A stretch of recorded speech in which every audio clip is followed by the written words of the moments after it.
Hello students, in the previous video we had completed till line number 193 of Browning's famous dramatic monologue Andrea del Sarto. So today we are going to proceed further.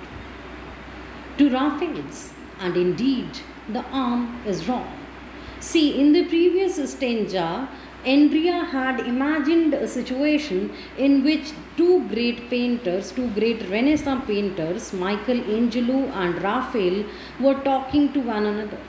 And Michelangelo told Raphael that Andrea could be a you can say strong competitor for him had he been given the same circumstances, the same facilities, the same commissions as Raphael was enjoying. So he is finishing the dialogue here. To Raphael stands for that. And indeed, the arm is wrong. See, earlier I had told you people that in the studio there was a painting which was gifted to Andrea by the great biographer George Vasari, and it was a copy of one of the great paintings by Raphael.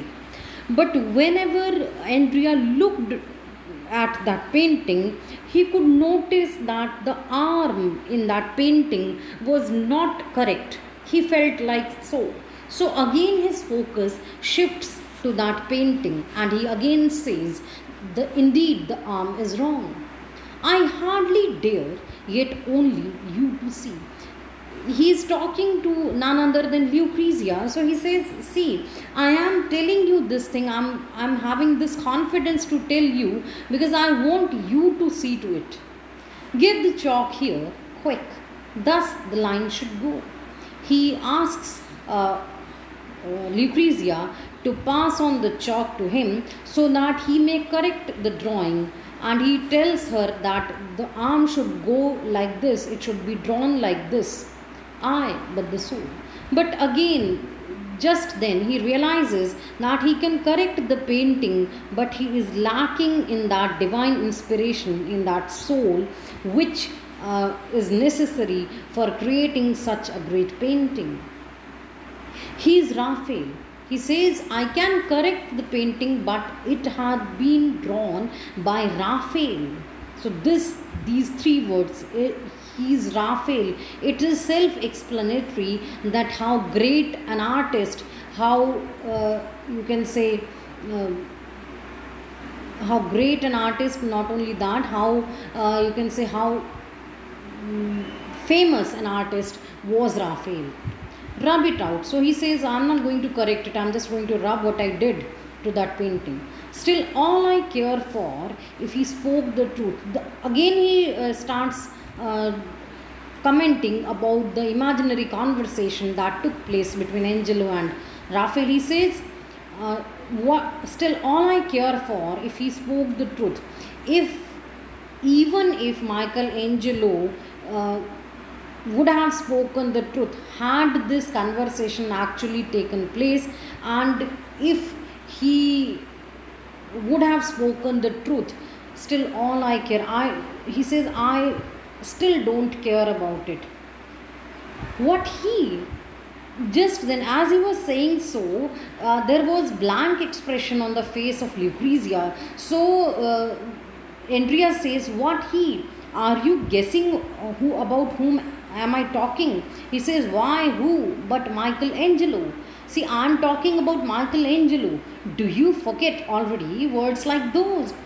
He says, perhaps he is reprimanding Lucrezia. He says, have you already forgotten what I told you about the conversation between Angelo and Raphael? So somehow he is offended by the attitude of Lucrezia.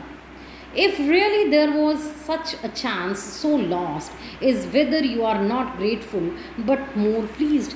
He says, rather he dreams, if only really there was such a chance, he hopes that if this had been the case, Lucrezia would have been proud of him. Well, let me think so, and you smile indeed. He says, I simply want to think like that. And just then Lucrezia smiled. So he says, you smile indeed. This hour has been an hour, another smile. And he says, because you smiled, so it appears to me as if this hour was the most fruitful hour.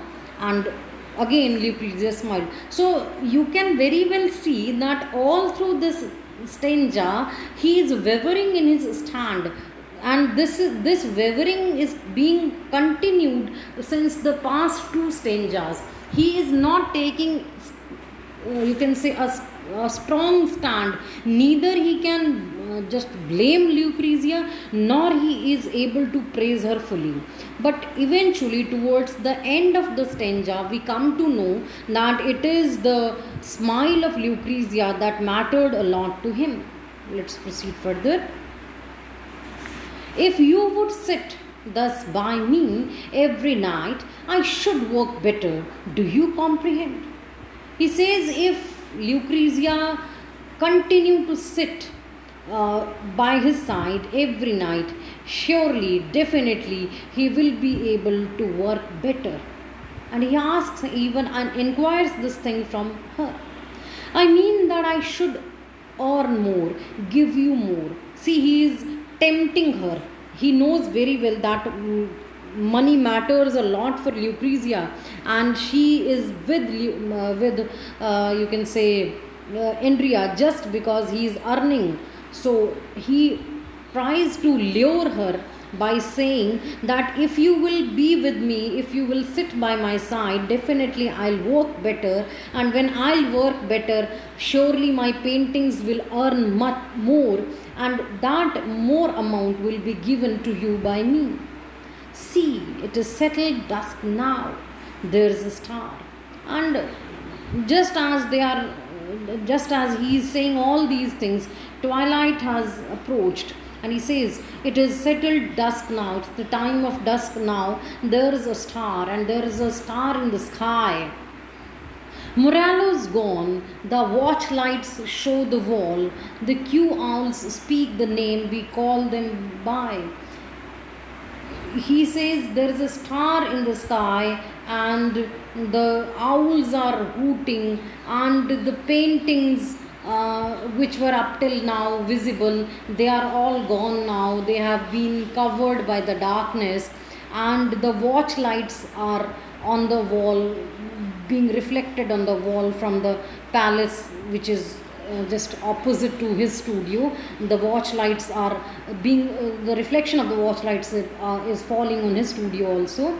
The Q owls speak the name we call them by, and the owls start hooting.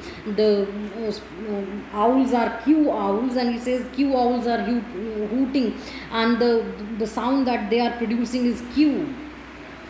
Come from the window, love, come in at last. And he requests his beloved Lucrezia to come to the window. Inside the melancholy little house we built to be so gay with, God is just, he says, okay, now leave the window. He is not calling her to the window. He says, now leave the window. Let's go inside the house. Let's go inside that little house, which is at present melancholic, which is at present very quiet. And we built it to fill it with laughter, but at present it is very quiet. He says, God is just, it is like what the God desired. That means whatever happens in our lives, it is the wish of God. So there is a very famous saying which goes like that: a man proposes, God disposes. So same thing is being highlighted over here. He says, we wanted our house to be full of happiness, but it has grown calm and quiet, melancholic. So let's go inside it, because it is the way God wanted it to be. King Francis may forgive me oft at nights when I look up from painting, eyes tired out, the walls become illumined brick from brick, distinct instead of mortar, fierce bright gold. He says there is a kind of guilt conscious in him, because he squandered the money given by Francis as a commission to him. So he somehow he feels guilty for that, and he says, King Francis may forgive me. He says, In his heart of hearts, he wants to seek forgiveness of King Francis, and he says, King Francis may forgive me of at nights when I look up from painting. He says, often at the time of night, when I get some time to look away from my paintings, my eyes are completely tired, and at that times when I look at the uh, walls of this fire hall, the walls become illumined. They, because at that time the watch lights are there and their reflection is there on the walls, so it appears to me as if the whole palace is not made up of brick, rather it is made up of gold. Instead of mortar, fierce bright gold. Instead of mortar, instead of the material, building material, the whole palace appears to me as if it had been made up of gold. That gold of his, I did cement them with. And somehow it appears to me as if it is the gold that was with King Francis. Let us but love each other. Must you go? And he says, in such a moment, I implore you, I request you, let's rekindle the light of love which we earlier had with one another. Must you go? But Lucrezia became restless. So, looking at his gestures, he asks, must you go? It is necessary for you to go. That cousin here again, the cousin or the lover of his wife was waiting outside, and Andrea is aware of this thing. So he says, perhaps your cousin is waiting for you outside. So is it necessary for you to go there? He waits outside. Is he waiting outside? Must see you and not with me. And he is aware of the fact that the cousin or the lover wants to meet Lucrezia, but he does not want to meet him. Those loans, more gaming debts to pay. And he's a gambler, that cousin is a gambler. So he comes to Lucrezia to just extract money from her. And Lucrezia, in turn, just grabs the money from her husband, Andrea. So Andrea is aware of these things. He is not a dumb fellow. He knows everything. What goes on behind his back, he knows that. But he is totally helpless in front of his wife.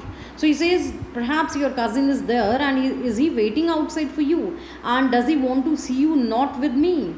And perhaps he has come to extract money for those loans which actually he had to pay for the gaming debts, for the gambling debts.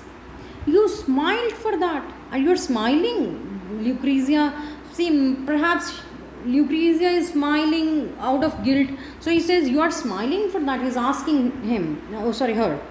Well, let smiles buy me. Have you more to spend? He says, your smiles buy me. I told you earlier also, he is such a henpecked husband that he can just give anything in return of the smile of his wife. So he says, well, let smiles buy me. Have you more to spend? He asks, can you smile a bit more for me? So see, in this stanza, we can very well see that he is so much devoted to his wife that he works so hard in order to earn more money so that he may appease her. But the wife is not at all happy with him. She is only with him because she wants money from Andrea. And towards the end of the stanza, we come to know that Andrea is aware of the faithlessness of his wife, but he is totally helpless because he is so much henpecked that he says that only the smiles of his wife can buy him, and he asks her if he could get some more smiles from his wife. So that's all for today.